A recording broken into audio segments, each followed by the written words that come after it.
গভীর রাতে বিচিত্র নাটক, আর সেই নাটকের সাক্ষী বাইপাসের চিংড়িঘাটা মোড়। এই গাড়িটি করে এখানে একজন মহিলা গাড়ি চালাচ্ছিলেন এবং পেছনে এক পুরুষ এবং আরেকজন মহিলা ছিল।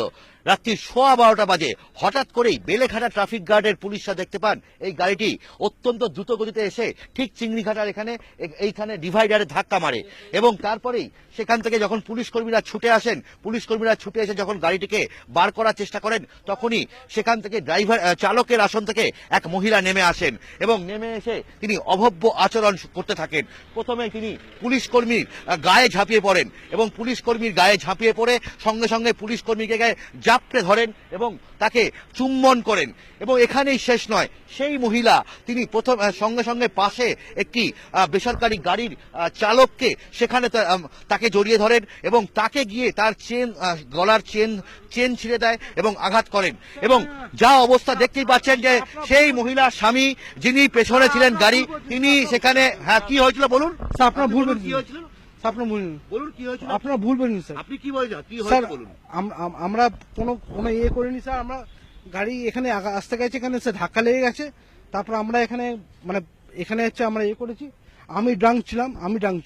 আমার ওয়াইফ আর আমার কোনো ইয়ে করেনি, আমি ড্রাঙ্ক ছিলাম। ওয়াইফের তো এখন এই অবস্থা, উনি তো পড়ে আছেন এখানে। হ্যাঁ স্যার, ওনার লেগেছে আঘাত। কি করে এখানে পুলিশ কর্মী থেকে আরম্ভ করে স্থানীয় বাসিন্দারা প্রত্যেকে বলছেন যে আপনার স্ত্রী এখানে অভব্য আচরণ করেছেন। হ্যাঁ স্যার, কোনো অবস্থা আমি অবদ্ধ আচরণ করি। আপনার স্ত্রী এরকম ভাবে পড়ে আছেন রাস্তায়?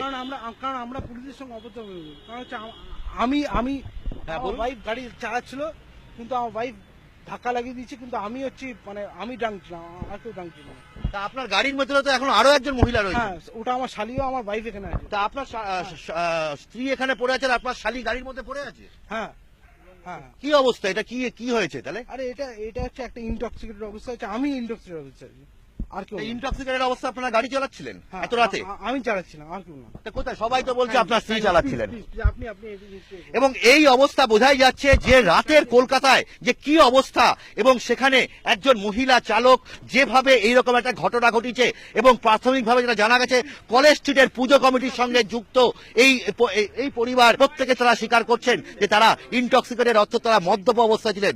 মদ্যপ অবস্থায় তারা কিভাবে গাড়ি চালাচ্ছিলেন এবং এইরকম একটা ভয়ানক ঘটনা ঘটালেন, তার কিন্তু জবাব তারা দিতে পারছেন না। ক্যামেরায় সঞ্জয়ের সঙ্গে অভিজিৎ চন্দ, ইটিভি নিউজ বাংলা, কলকাতা।